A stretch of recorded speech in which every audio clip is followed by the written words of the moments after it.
Hello dears, welcome back to Thanda kitchen recipes. ഇന്ന് ഞാൻ നിങ്ങൾക്കൊരു സ്പെഷ്യൽ മീലാണ് കേട്ടോ ഷെയർ ചെയ്യാൻ പോകുന്നത്. എൻ്റെ കുട്ടിക്കാലത്ത് എൻ്റെ അമ്മ ഉണ്ടാക്കി തന്നിട്ടുള്ള ഒരു സ്പെഷ്യൽ ഡിഷാണിത്. ഇത് ബീഫിലാണ് അന്നത്തെ കാലത്ത് ചെയ്തിരുന്നത്. ഇറച്ചിപ്പിടി എന്നാണ് ഞങ്ങളോട് പറയാറുള്ളത്. പിന്നെ ഇത് മഴക്കാല സീസണിലാണ് ചെയ്യുന്നത്, കാരണം നല്ല ചൂടോടുകൂടി കഴിക്കണം. ചൂട് കാലങ്ങളിൽ ചൂട് ഭക്ഷണം കഴിക്കാനായിട്ട് എല്ലാവർക്കും ബുദ്ധിമുട്ടാണല്ലോ. നമ്മൾ കുറച്ച് ആറിയിട്ടൊക്കെ കഴിക്കുള്ളൂ. പക്ഷേ ഇത് നല്ല ചൂടോടുകൂടി കഴിക്കണം. വളരെ ടേസ്റ്റാണ്. ഇത് ബ്രേക്ക്ഫാസ്റ്റിനും ഉപയോഗിക്കാം, ഡിന്നറിനും ഉപയോഗിക്കാം. വളരെ ഡെലീഷ്യസ് ആയിട്ടുള്ള ഈ വിഭവം എങ്ങനെയാണ് ഉണ്ടാക്കുന്നതെന്ന് നമുക്ക് നോക്കാം. ഞാനിവിടെ ഒരു ബൗള്, ചെറിയ ബൗളാണ് കേട്ടോ, റോസ്റ്റഡ് പച്ചരിപ്പൊടിയാണ് എടുത്തിരിക്കുന്നത്. നമ്മൾ ഇടിയപ്പത്തിനൊക്കെ ഉണ്ടാക്കുന്ന പൊടിയാണ്. അത് ഒരു കപ്പ് എടുത്തിട്ട് ഒരു ബൗൾ എടുത്തിട്ടുണ്ട്. അതിൻ്റെ ആ സെയിം ബൗളിൽ തന്നെ അതിൻ്റെ ഹാഫ് പോർഷനായിട്ട് ചിരകിയ തേങ്ങയും കൂടി എടുത്തിട്ടുണ്ട്. അത് ഞാനൊരു ബൗളിലേക്ക് ഇട്ടിട്ടുണ്ട്. തേങ്ങയിലേക്ക് അല്പം ഉപ്പ് ചേർത്തിട്ട് കുറച്ച് വെള്ളം ചേർത്ത് നന്നായിട്ടൊന്ന് തിരുമിയെടുക്കുക. നമ്മൾ പുട്ടിന് പൊടി കുഴക്കില്ല, അതുപോലെ കുഴച്ചെടുത്തിട്ട് അതിലേക്ക് നമ്മൾ ഈ പൊടി അതിനകത്തേക്ക് ചേർക്കുക. എന്നിട്ട് ഈ പൊടിയും തേങ്ങയും കൂടി ഒന്ന് നന്നായിട്ടൊന്ന് മിക്സ് ചെയ്യുക. അതിനുശേഷം അതിലേക്ക് ആവശ്യമുള്ള വെള്ളവും കൂടി ചേർത്തിട്ട് നന്നായിട്ട് കുഴച്ച് നമ്മൾ പിടിയൊക്കെ ഉണ്ടാക്കില്ലേ, അത് ആ അയവിൽ ഇത് കുഴച്ചെടുക്കുക. അതായത് ഇടിയപ്പത്തിന് കുഴക്കില്ലേ, ആ മാവിലും കുറച്ചുകൂടി ലൂസായിരിക്കണം.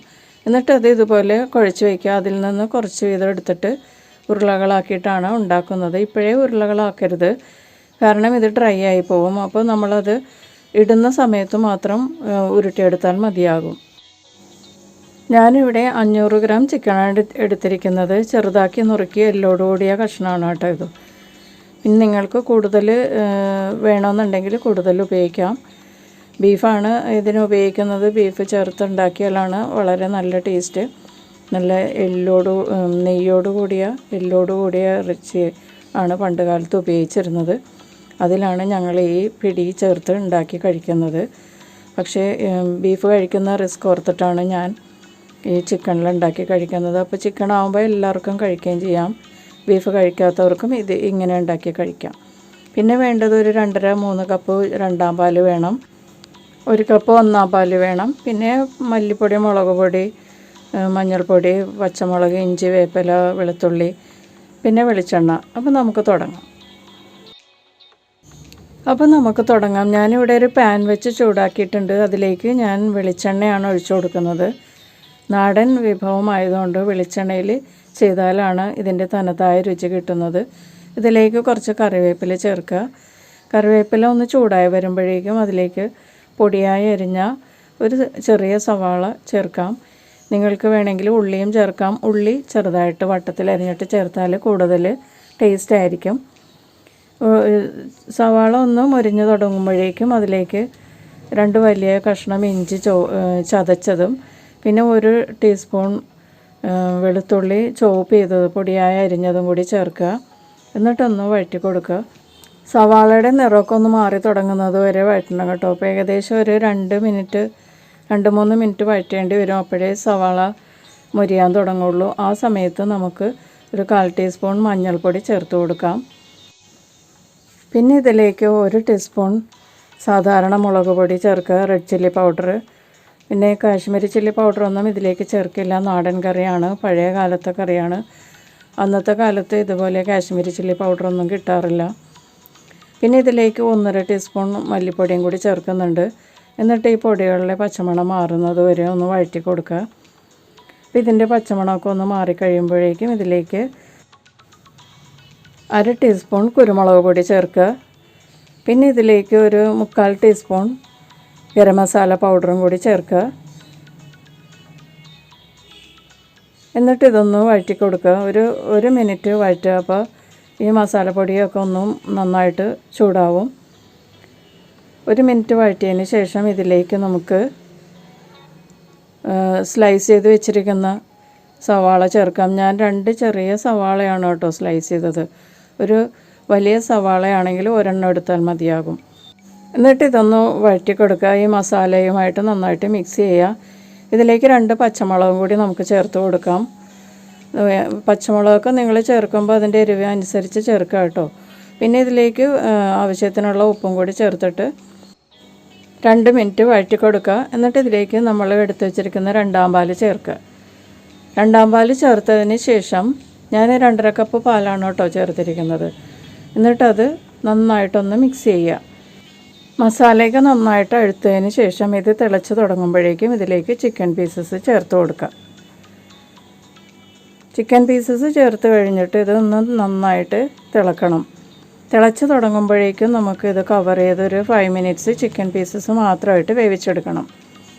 അപ്പം നമുക്ക് ഈ ചിക്കൻ 5 മിനിറ്റ്സ് വേകുന്ന സമയം കൊണ്ട് നമുക്ക് ആ മാവ് ചെറിയ ഉരുളകളാക്കി ഉരുട്ടിയെടുക്കാം.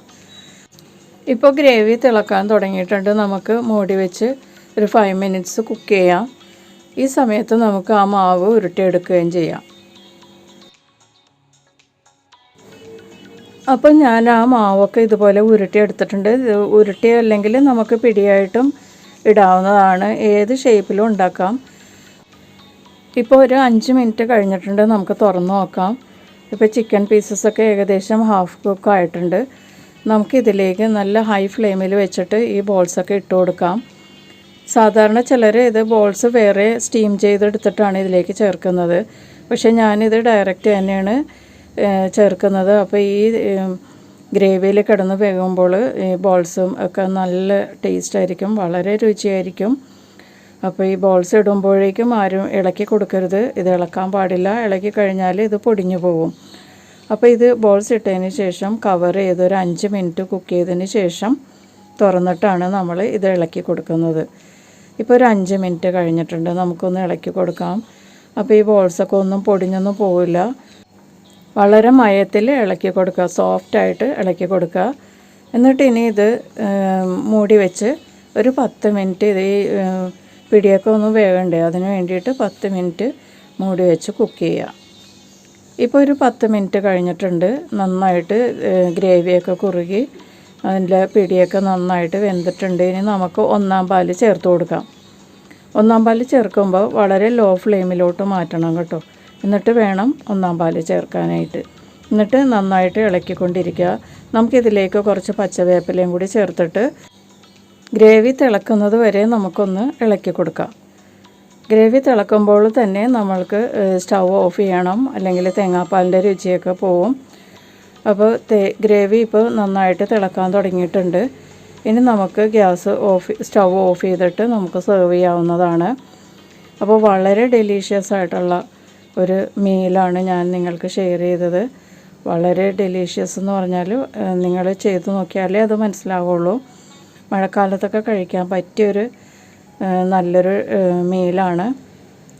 അപ്പോൾ എല്ലാവരും ട്രൈ ചെയ്യുക. നിങ്ങൾക്ക് ബീഫിൽ വേണമെങ്കിലും ബീഫിൽ ചെയ്യാം. ബീഫ് ഹാഫ് കുക്കായിട്ട് ബോയിൽ ചെയ്തിട്ട് വേണം ബാക്കിയുള്ള പ്രോസസ്സിലോട്ട് പോകാനായിട്ട്. അപ്പോൾ എല്ലാവരും ട്രൈ ചെയ്യുക. വീണ്ടും നല്ലൊരു റെസിപ്പിയിൽ കാണാം. Thank you.